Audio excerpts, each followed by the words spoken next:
오늘의 하루 묵상은 선을 행하려는 열심에 대해 나눠보고자 합니다. 너희가 열심으로 선을 행하면 누구와 너희를 해하리요. 크리스천들은 선행을 위한 열심당이 되어야 한다. 누군가를 위해 선한 일을 행할 수 있는가? 그들을 도울 수 있는가? 옳지 못한 일을 바로잡고 그 일을 선한 쪽으로 돌릴 수 있는가? 그렇다면 그 일을 하라. 열심을 다해 하라. 손해를 볼 것 같은가? 그러나 궁극적으로 손해를 입지는 않을 것이다. 만일 하나님이 우리를 위하시면 누가 우리를 대적하리요. 주는 나를 돕는 자시니 내가 무서워 아니하겠노라. 사람이 내게 어찌하리요. 몸을 죽이고 그 후에는 능히 더 못하는 자들을 두려워하지 말라. 참새 5이 아사리온 2에 팔리는 것이 아니냐. 그러나 하나님 앞에는 그 하나라도 잊어버리시는 바 되지 아니하는도다. 너희에게는 오히려 머리털까지도 다 세신 바 되었나니 두려워하지 말라. 너희는 많은 참새보다 귀하니라. 그렇다.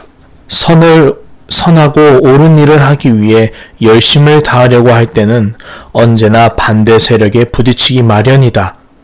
고난을 당할 때에는 예수님께서 가르쳐 주신 팔복의 내용을 항상 기억하라.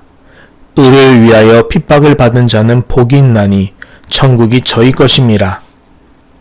두려워하는 그 일에 경의를 표하라. 사람 앞에서 두려움으로 인하여 움츠러드는 것은 하나님의 영광 앞에서 경외의 마음으로 엎드리는 것과 완전히 상반되는 모습이다. 왜 그들이 소망에 대해 물을까? 그 이유는 인간의 마음에 담겨있는 행복에 대한 열망이 너무나 강렬해서 우리가 의를 위하여 기꺼이 핍박을 받는 모습에 대한 유일한 설명은 그들이 지닌 소망의 정반대편에 자리 잡고 있는 소망일 수밖에 없기 때문이다. 이것은 예수님의 말씀과 정확히 일치한다. 기뻐하고 즐거워하라. 하늘에서 너희의 상이 큼이라. 소망은 핍박 아래서도 선을 행하려는 열심을 지탱해준다. 사람들은 그 사실을 직관적으로 알고 있다. 그래서 그들은 소망에 대해 묻는 것이다. 선한 양심을 가지라. 선한 행동이 이루어진 시점과 그 행동이 우리의 대적자들에 의해 선한 것으로 인식되는 시점 사이에는 일정한 시간 간격이 있다. 먼저 그들은 우리의 행동을 욕한다. 그리고 어느 정도 시간이 흐르면 부끄러움을 당한다. 얼마나 시간이 지나야 할까? 아마 어떤 사람들은 최후의 심판대가 되어서야 사실을 직시하게 될 것이다. 몇몇 사람들은 좀 더 빨리 깨달을 수도 있다. 베드로 사도는 이처럼 욕을 하던 사람들이 하나님께 영광을 돌리게 되는 변화를 잘 설명해주고 있다. 너희가 이방인 중에서 행실을 선하게 가져 너희를 악행한다고 비방하는 자들로 하여금 너희 선한 일을 보고 권고하시는 날에 하나님께 영광을 돌리게 하려 함이라.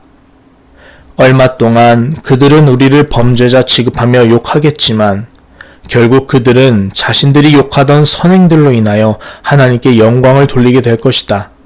이 말은 그들이 이 세상에서 신앙을 받아들인다는 의미일 수도 있고 마지막 심판 때에 어쩔 수 없이 하나님의 영광을 인정하게 되리라는 것을 의미할 수도 있다. 최종 판결을 내리는 것은 우리 몫이 아니다. 우리는 깨끗한 양심을 통해 말하고 온화하고 경건한 자세로 대답하기만 하면 된다. 가치 있는 목적을 이루기 위해 열심을 다하고 있는가? 모욕당하는 것도 능히 감수하면서 열심을 다해 선한 일을 수행하고 있는가? 아니면 자신이 행하는 일이 이 악한 세상에 전혀 해롭지 않게 여겨지고 어디에나 잘 어울리기 때문에 당신에게 왜 그렇게 하느냐고 묻는 사람조차 하나 없는 것은 아닌가?